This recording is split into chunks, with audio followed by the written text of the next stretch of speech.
izin mulai dok. Saya mau akan baca revisi saya mengenai surgical versus endovascular surgery yang PAD, yang mana sebagai pendahuluan. PAD merupakan suatu vascular disease di mana yang cross primarily by thromboembolic dengan suatu patofisiologi dari proses. Dan itu sehingga menyebabkan suatu kelainan dari normal struktur dan fungsional dari arteri, di mana clinical term itu menyebabkan adanya suatu stenotik, oklusif ataupun aneurysma disease, di mana ruang lingkup dari peripheral artery disease yang menurut SC guideline itu yang pertama adalah secara anatomical dari extracranial upper extremity artery disease, mesenteric artery disease, renal artery disease, dan yang akan saya bahas lebih dalam itu mengenai lower extremity artery disease. Lower extremity artery disease pada PAD itu memberikan dampak secara penurunan dari fungsional dan kualitas quality of life dari pasien, dan terjadi suatu myocardial infarction, stroke event, amputasi, mortality, dan high cost of care. Di mana gap dari awareness ini bersifat biasanya klinis itu bersifat asimptomatik dari pada fase awal, dan seringkali datang ke rumah sakit dengan severe symptom worsening, dan ada lower limb threatening. Untuk delay management, di mana itu akan menyebabkan peningkatan dari high incidence amputasi. Untuk risk amputasi, di mana beberapa faktor dari yang menyebabkan peningkatan dari amputasi itu yang pertama ada risk penggunaan rokok, insulin resisten, inflamasi, endothelial dysfunction, diabetes, dan hypertension. Jadi kelima faktor ini yang menyebabkan ada peningkatan yang bermakna hingga 22,7 kali dari risiko dari amputasi. Nah, ini dari jurnal yang dapat saya dapatkan itu dari BMC Public Health dari Sri Lanka, itu menyimpulkan bahwa PAD itu sangat jarang kita aware mengenai pasien dengan PAD.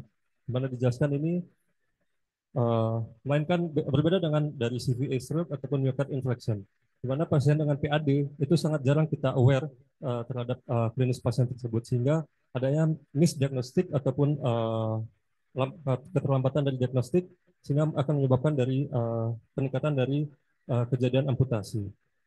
Seperti pada jurnal ini didapatkan aware itu sangat rendah di antara dari stroke dan kejadian heart attack, di mana 114, dan not aware itu 2665.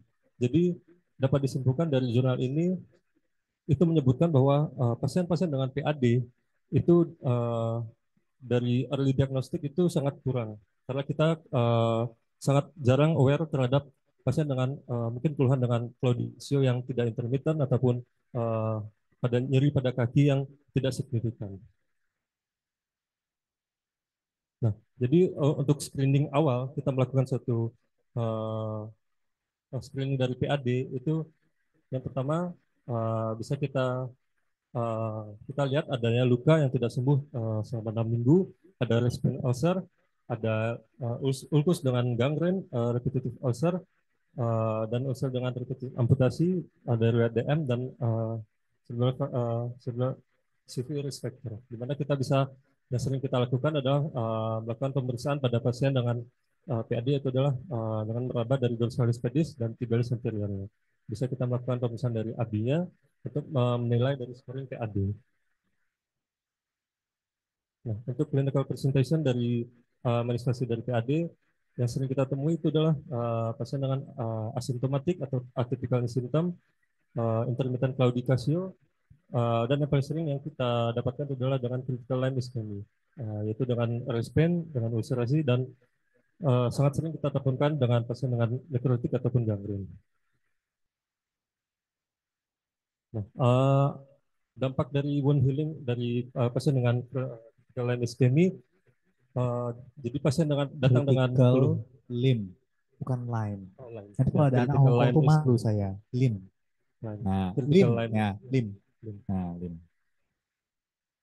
Jadi kapan kita Eno, melakukan kamu duduk aja. Saya susah ngelihatnya. Ya, wis. jadi Dah. kapan kita melakukan suatu amputasi, kapan kita melakukan suatu revaskularisasi. Jadi ini dapat berupa kasus pasien dengan gangren nekrotik pada beberapa divisi, di mana pada pemeriksaan angiografi dapatkan adanya oklusi pada dari poplitea, poplitea. Setelah itu dicoba untuk melakukan suatu endovascular treatment, dapatkan aliran yang mulai mancar dari poplitea. Nah ini ada beberapa jurnal dari Bali yang dimana apa distribusi dari lokasi, dimana yang paling banyak itu ditemukan adalah pada pasien dengan lesi dari infrapoplitea. Agak susah kalau bapaknya yang disitasi. Ya, Nah, untuk jadi clinical stage berdasarkan dari lower extremity artery disease, di mana berdasarkan dari klasifikasi dari Fontaine dan Rutherford klasifikasi. Di mana yang paling sering kita dapatkan itu adalah pasien dengan Fontaine 3 dan 4 yang sudah ischemic response dan ulcerasi of gangrene. Di mana pasien-pasien dengan ini klasifikasi ini yang harus kita lakukan adalah amputasi. Jadi awareness kita terhadap pasien dengan PAD itu sangat kurang pada pasien dengan early stage. Ya. Nah, untuk tipe revascularisasi in lower extremity artery disease, di mana ada dua pilihan, ada surgical revascularisasi dan endovascular procedure. Ini dapatkan contoh dari oklusi dari superficial femoral artery. Jadi kita bisa melakukan suatu bypass menggunakan graft dari vena savena, itu menggunakan bypass, dan bisa kita menggunakan balon expandable stent ataupun balon angioplasti. Jadi kapan kita melakukan suatu revaskularisasi dengan menggunakan surgical ataupun endovaskular, dan kapan kita melakukan suatu tindakan amputasi. Nah, ini ada jurnal yang saya dapatkan di mana membangun penanganan dari bypass surgery dan balon angioplasti dari segi pro dan kontra. Dari segi pro dari bypass surgery itu potensi dari long term anatomiknya itu lebih durabilitas ya, dan biasanya kontrolnya itu adalah tingkat morbidity dan mortality-nya lebih tinggi, serta kesulitan dalam kita menggunakan suatu harvesting dari vein dan prostetik dari material. Untuk balon angioplasti, di mana itu pro-nya itu adalah low dari morbidity, quick to perform, dan biasanya dia tuh shorter length of stay-nya di rumah sakit lebih singkat. Dan dapat diulang jika balon angioplasti itu gagal, jika dapat diulang sesuai dengan surgeon preferensi. Potensi dari kontra itu balon angioplasti lebih rendah dibandingkan dengan bypass surgery, dan durability-nya juga. Nah, jadi ini itu apakah suatu golden dari gold standard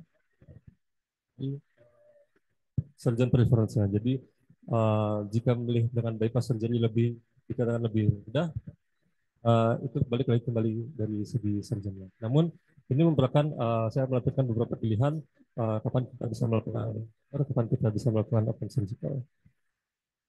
Nah, indikasi dan selective intervention dari lower extremity, di mana pertama pasien dengan claudication itu bisa menggunakan exercise dan medical mental health lebih dahulu.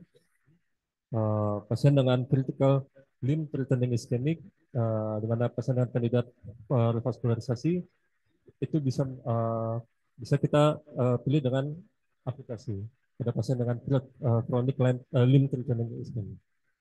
Setelah itu dari claudication yang isolated dari iliac lesi, not extending to common femoral artery, itu bisa pemilihannya dengan endovaskular.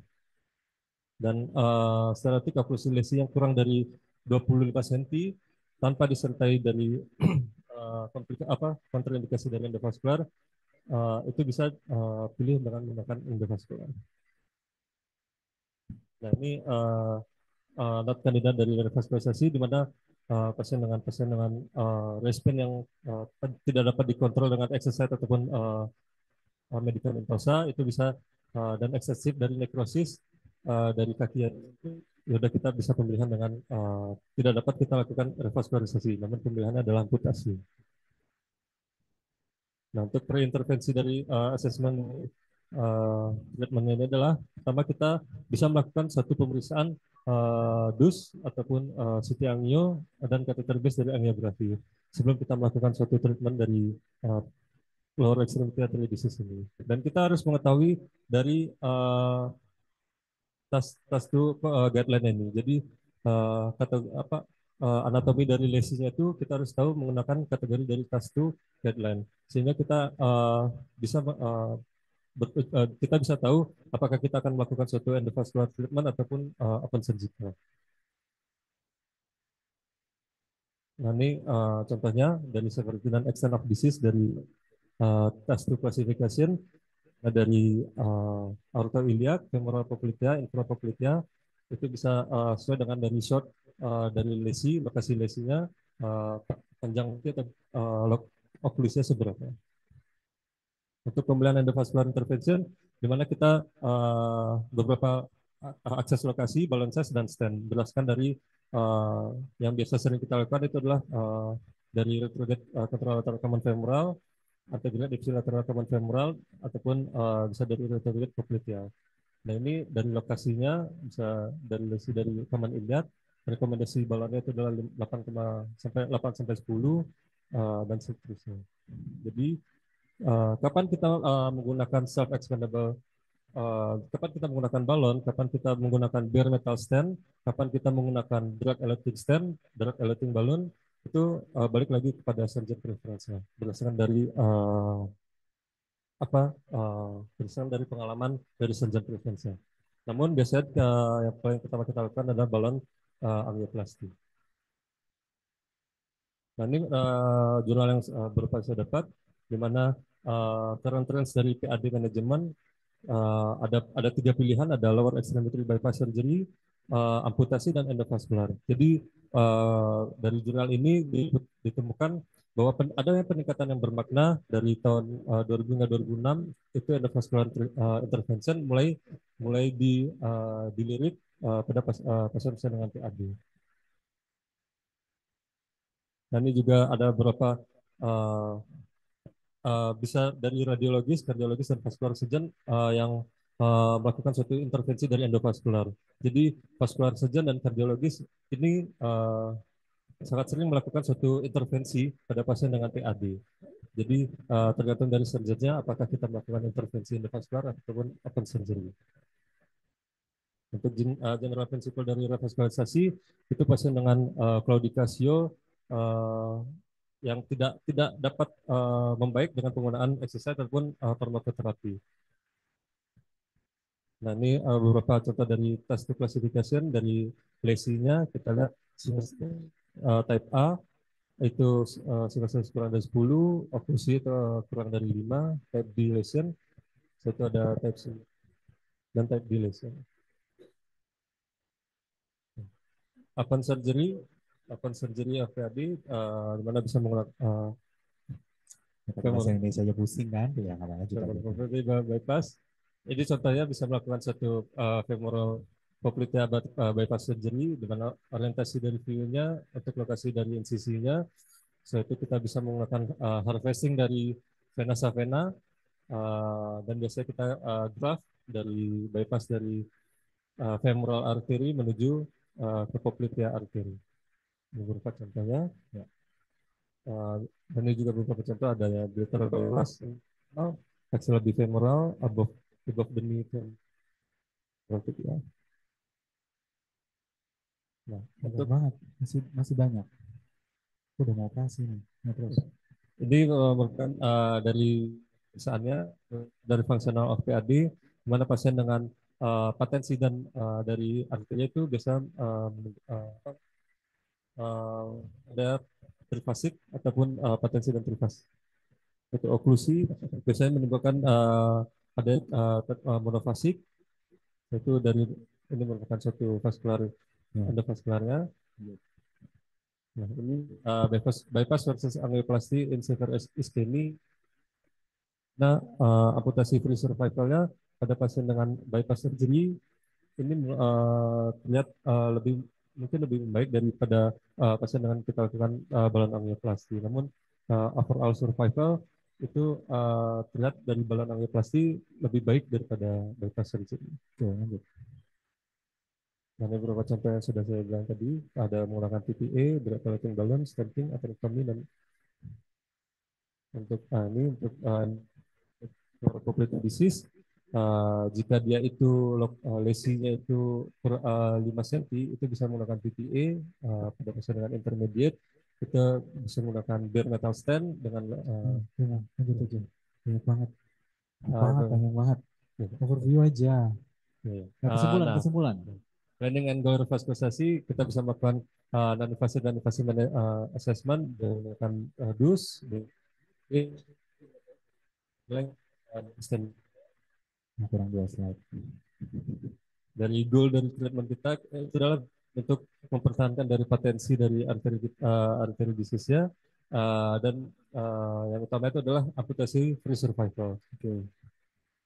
Program message jadi important for revascular section, di mana kita harus tahu mengenai dari task klasifikasi berdasarkan dari anatomy level of disease, degree of ischemia, functional status, comorbid, dan technical factor. Jadi kandidat untuk revaskularisasi pasien dengan kondisi yang fit, technically possible, dan tidak adanya widespread dari infeksi Ya, ganglion. bagus. Gitu. Oke, ada pertanyaan? Ya, buat silakan.